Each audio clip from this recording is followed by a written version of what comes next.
Então vamos lá, pessoal. Agora respondendo a pergunta, eu vou falar um pouquinho sobre a síntese proteica, tá certo? Para contextualizar aqui, eu desenhei uma célula bem grandona para dar bastante espaço para a gente conseguir conversar sobre alguns processos, tá bom? Processos relacionados à síntese proteica. E sem mais delongas, vamos aqui para a nossa explicação. Então, para contextualizar, a gente já citou isso várias vezes, mas digamos que chegou aqui um grande aporte de aminoácidos aqui dentro da minha célula. O que vai acontecer? Vai haver um processo de formação de proteínas intracelulares, tá certo? Essas proteínas, por sua vez, a gente já comentou, mas só para dar os dois grandes exemplos, poderiam exercer uma função estrutural, como também enzimas, por exemplo, só para exemplificar, tá certo? Mas agora vamos tentar entender um pouquinho mais como é que ocorre esse processo de síntese proteica a partir dos aminoácidos, como se formam as proteínas. Então deixa eu apagar aqui. E vamos entender agora, vamos entrar um pouquinho agora no mundo de dentro do núcleo, tá? Então eu vou dar um zoom, vou colocar para esse lado de cá, do que acontece aqui dentro do núcleo, e a gente vai conversar um pouquinho sobre alguns dos processos envolvendo a síntese proteica, tá? Então a ideia aqui é dar um panorama mais geral, porque, enfim, era possível até dar uma aula só sobre síntese proteica, devido à amplitude desse tema. Mas aqui eu vou tentar dar uma resumida o máximo possível para não alongar demais a aula também. Mas eu vou dar um zoom aqui e vamos tentar entender o que acontece. Antes de eu explicar toda a parte envolvendo os nomes mais técnicos, deixa eu só fazer uma analogia para nos facilitar a compreensão. Então eu montei uma analogia que seria justamente o quê? Existe um pintor, certo? O pintor pode ser eu, estou aqui com um pincel, e esse pintor, por sua vez, ele quer chegar no objetivo final. Esse objetivo final seria o quê? Pintar um quadro. Só que ele queria pintar no quadro, aqui seria o quadro, né? Seria o quê? Eu quero pintar uma família, por exemplo. Tá bom? E para pintar essa família eu vou usar esse pincel que tem aqui a própria tinta, que é o que fica no quadro de fato, né? Que é o que compõe ali a pintura, verdadeiramente falando. Então aqui é necessário a tinta. E para atingir esse objetivo do pintor de pintar uma família, além da tinta ele vai precisar do pincel. Beleza? Então vamos entender isso aqui juntos. Eu sou o pintor, estou aqui com o pincel, tenho o quadro na mão, quero chegar no meu objetivo de pintar uma família, e além do pincel tem a própria tinta que já meio que bem integrada, bem relacionada aqui com o próprio pincel. Então vamos entender aqui o seguinte, aqui eu vou começar a pintar uma família.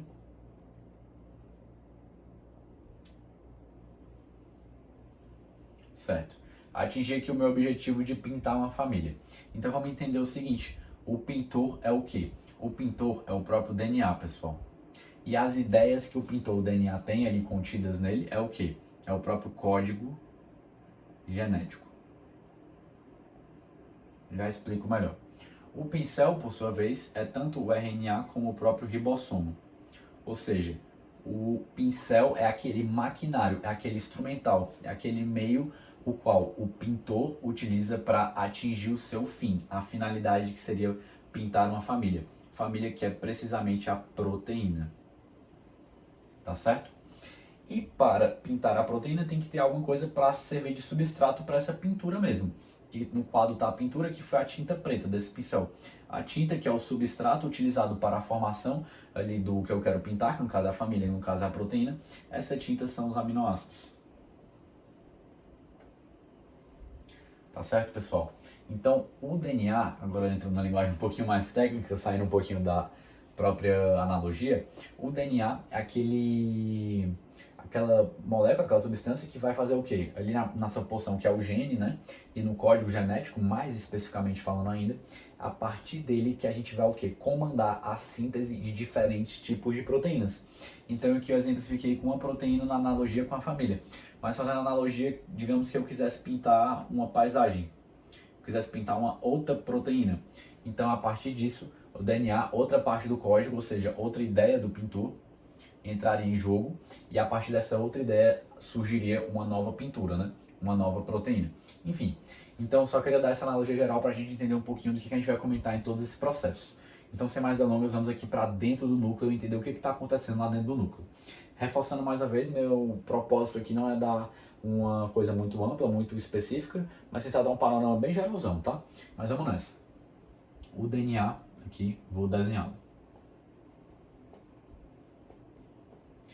Então, só alguns parênteses. É evidente que o DNA não tem essa estrutura linear naturalmente. Ele tem aquela estrutura de dupla hélice, mas aqui eu estou pulando algumas etapas Então já passou-se vários processos enzimáticos e eu já consegui separar o DNA e deixar ele bonitinho, linear, para conseguir dar início ao processo que eu vou comentar agora com vocês, que é o processo que a gente chama de transcrição. Tá certo? O processo de transcrição não é nada mais nada menos do que eu pegar esse DNA. Então o DNA ele tem na sua composição várias diferentes moléculas, tá, pessoal? Mas aqui eu quero destacar o que vai ser importante aqui para minha explicação, que é uma parte importantíssima do DNA e também do RNA, que são o quê? São os nucleotídeos. Então esses nucleotídeos do DNA vão ter correspondentes com os nucleotídeos que vão ser os correspondentes do RNA. Então aqui é como se fosse um par, né? Então existe casais aí de turma, né? Então tem o fulano, né? E a cicrana, né? Enfim, que são casais formam um par. De maneira semelhante, os nucleotídeos do DNA formam um par com os nucleotídeos do RNA. E nesse processo de união dos nucleotídeos do RNA, tem uma enzima que é muito importante, que é a RNA polimerase, para que haja aqui um processo eficiente, tá bom? Então agora a gente conseguiu ter a formação do RNA a partir do DNA, num processo que a gente chama de transcrição, tá certo? Então aqui no DNA, relembrando, a gente tem aqui o próprio código genético. O código genético vai destacar o seguinte, ele é formado por trincas. Então uma trinca, aqui eu vou circular uma trinca do DNA, corresponde a uma porção do código genético, tá certo? Uma porção relevante. Essa trinca, por sua vez, vai formar também, consequentemente, uma trinca do RNA. Essa trinca é o que a gente chama, não é? No RNA, essa trinca do RNA é o que a gente chama do códon, tá? O códon é o código transcrito para uma linguagem mais acessível para o ribossomo ler. Depois eu vou fazer uma analogia para deixar isso mais claro, tá? Mas vamos só guardar isso aqui, que aqui, quando estamos falando dessa trinca do RNA, formada a partir de uma trinca do DNA, essa trinca do RNA a gente chama de códon. Beleza? Vamos entender só o seguinte aqui juntos. Esse RNA que foi formado, pessoal, ainda é um RNA muito cru, muito sujo, muito imaturo. Então a gente precisa dar uma limpada, dar uma polida, dar uma esculpida nesse RNA ainda, para ele se transformar em um RNA mais funcional, mais capaz de ser lido pelo nosso amigo ribossomo. Já vou entrar nessa parte. Mas vamos entender o seguinte, esse processo, estamos aqui dentro do núcleo ainda, só relembrando que o palco da minha explicação está sendo ali dentro do núcleo. Então vamos entender o seguinte. Esse RNA muito bruto que foi formado é o que a gente chama de pré-RNA, que também pode ser chamado de precursor do RNA mensageiro. Beleza, então vamos entender o seguinte, esse pré-RNA, por sua vez, vai passar por esse processo, repito, de polir, né, de esculpir, de acabar ali com as arestas, de polir as arestas, para deixá-lo de uma forma mais eficiente, que é a forma precisamente do RNA mensageiro. Isso vai acontecer, certo? E isso vai acontecer da seguinte maneira. Esse pré-RNA, ele tem na sua composição duas porções principais, que são os introns e os exons. Então, dentre essas duas porções, a gente precisa limpar a que a gente não quer. Pedro, qual é a porção que a gente não quer? A gente não quer a porção dos intrometidos. Então, a gente tem que tirar os introns e deixar os exons, que são a porção que nos interessa aqui do pré-RNA. Então, eu vou tirar aqui os introns, certo? Que são os intrometidos. E esse processo de retirada dos intrometidos, dos introns, vamos lá. Esse aqui, o pré-RNA é imaturo. Então esse aqui é um processo que a gente chama de maturação. Que no inglês a gente também pode ser chamado de splicing. Tudo bem? E aqui após esse processo de maturação, de splicing, na qual a gente tem a retirada dos intrometidos, ou seja, dos introns, a gente vai ter a formação do RNA mensageiro. Certo? Esse RNA mensageiro, por sua vez, também vai possuir os próprios códons. Guardem isso.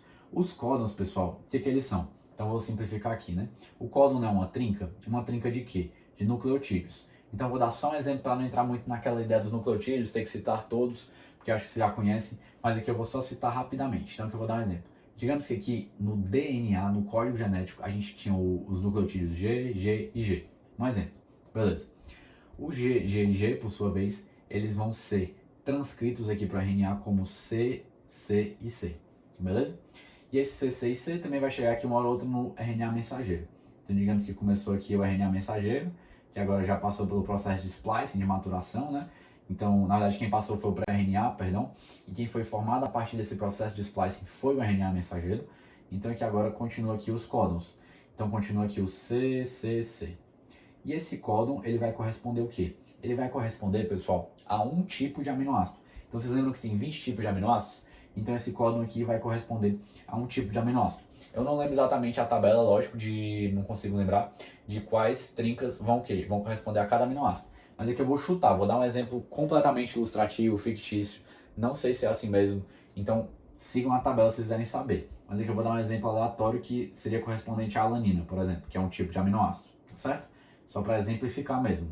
Isso aqui não é correspondente assim com a realidade, pelo menos não lembro se é, né? Posso ter acertado na cagada, mas enfim. Vamos lá. Então aqui a gente tem um RNA mensageiro e o que vai acontecer?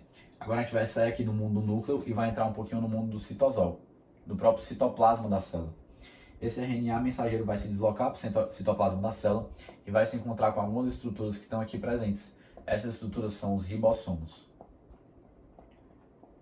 Os ribossomos, pessoal, os ribossomos são formados em grande parte, cerca de 60% por RNA ribossômico, mas não só por RNA ribossômico, mas também por outros tipos de proteínas, vários outros tipos de proteínas. Mas eu quero focar aqui na ideia só do ribossomo ser formado em grande parte pelo RNA ribossômico. Beleza. Então o RNA mensageiro vai chegar aqui, vou desenhar ele como isso daqui, próximo ao ribossomo. E ele vai se conectar aqui, o RNA mensageiro, no ribossomo, e vai se iniciar um processo de tradução. Tradução é aquele processo no qual, a partir do RNA mensageiro, os ribossomos vão produzir, vão sintetizar proteínas. Certo? Então, se vocês me perguntarem, Pedro, qual é o local onde há de fato dentro da célula a síntese proteica? Então eu falei que ocorre aqui a síntese proteica dentro da célula. Mas qual é o local precisamente que essa síntese em si, de maneira estrita, acontece? É no ribossomo, tá, galera? Então no ribossomo que a síntese proteica, se a gente for falar da maneira estrita, vai acontecer, certo? Então vamos entender o seguinte. Para os ribossomos, a partir do RNA mensageiro, formar proteínas, eles vão precisar da matéria-prima de formação de proteínas, que são aquelas moléculas menores que são polimerizadas, que são precisamente os próprios aminoácidos, tá certo? Então aqui eu vou pintar os aminoácidos como asteriscos. Agora, para esses aminoácidos, vou colocar eles um pouquinho mais longe. Para esses aminoácidos chegarem aqui no ribossomo, certo? E serem utilizados por esse ribossomo que está sendo guiado pelo RNA mensageiro. Então, o RNA mensageiro que está dando o comando de quais aminoácidos tem que chegar ali, no sentido de quais são os aminoácidos necessários de se ligar ali, e além disso, qual é a ordem que esses aminoácidos devem se ligar. Que lembrem que a ordem na qual, o arranjo sequencial no qual aqueles aminoácidos são arranjados faz toda a diferença. Mas beleza, vamos entender aqui o seguinte, quem vai fazer esse processo de transporte, faz todo sentido agora pensar no nome, é o RNA transportador. Então o RNA transportador vai fazer o transporte dos aminoácidos aqui para chegar no ribossomo, de encontro com também, consequentemente, quem está aqui pertinho, o próprio RNA mensageiro. Então fazer aqui mais uma analogia, tá bom? Então para antes da gente seguir para lá descontrair e também facilitar no entendimento. Existia um chefe brasileiro. O chefe brasileiro fabrica, sintetiza comida. Ele tem que atingir esse objetivo de sintetizar comida. Só que vamos entender o seguinte, esse chefe brasileiro conseguiu uma receita, certo? Então digamos que a comida que ele quer fazer é um bolo, ele quer sintetizar um bolo. Ele conseguiu uma receita em português. Então ele vai conseguir ler, certo? Mas para ele conseguir essa receita em português, teve que haver um processo todo de transcrição. Foi um processo manual, então pensei em transcrição para ajudar a lembrar da palavra, foi uma receita escrita manualmente, transcrita. Só que essa receita foi transcrita do francês. Então essa receita, para chegar em receita em português, como foi tudo à mão dá essa ideia de transcrição, né? Então transcrever um documento. Então para essa receita em francês chegar na receita em português, foi necessário um processo de transcrição.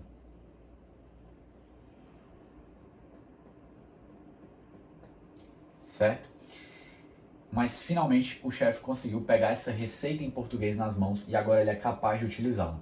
Só que o que acontece? esse chefe, ele ainda não está com os ingredientes à mão. Então ele está com a receita, ele está lendo a receita, ele sabe não só quais são os ingredientes, mas também a ordem na qual ele deve colocar aqueles ingredientes. Só que ele ainda não tem os ingredientes nas mãos. Quem vai trazer esses ingredientes para ele é o ajudante, o auxiliar.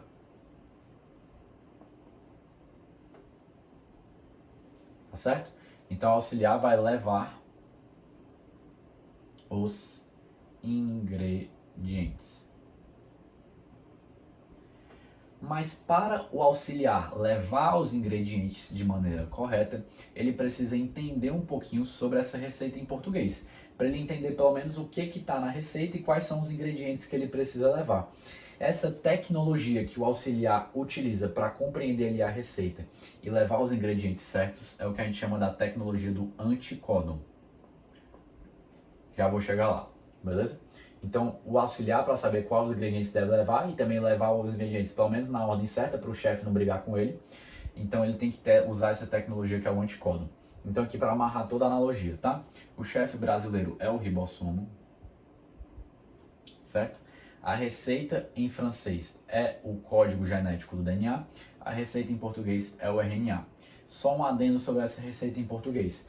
Quando a receita em português foi transcrita, logo ali após ser transcrita, imediatamente após a transcrição, essa receita estava com muitos erros, certo? Estava ali com muitas palavras intrometidas. Então foi necessário fazer ali uma limpeza dessa receita, uma melhor adequação ortográfica à língua brasileira.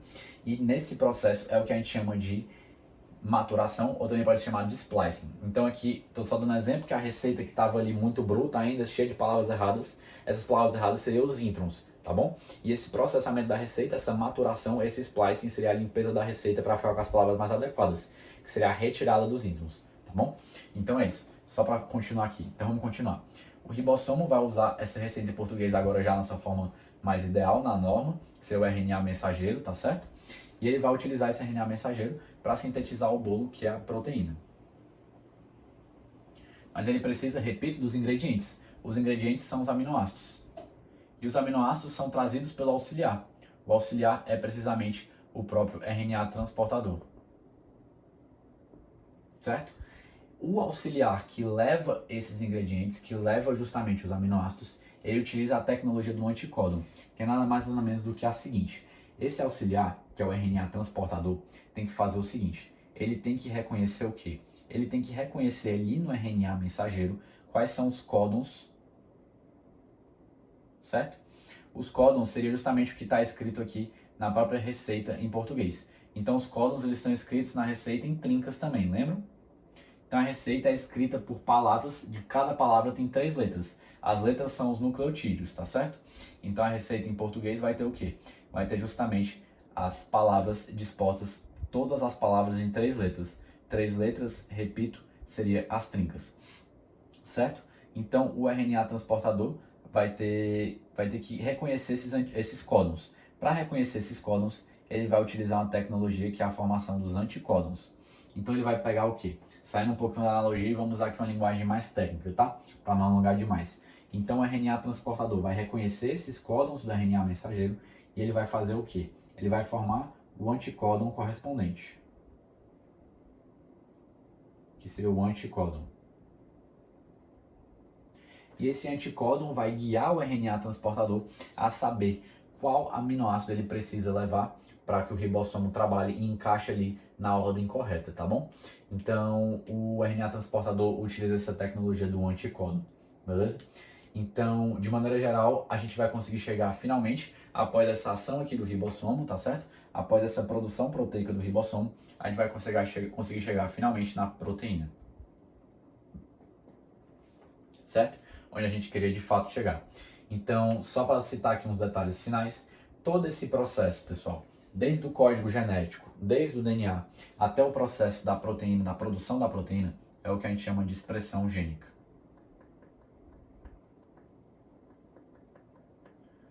Para fechar aqui, eu não poderia deixar de citar uma coisa muito importante também, que é citar o seguinte, que para haver essa transcrição, para haver mais transcrição ou menos transcrição, para fazer essa regulação de se vai transcrever mais ou menos, existe aqui envolvido também fatores de transcrição.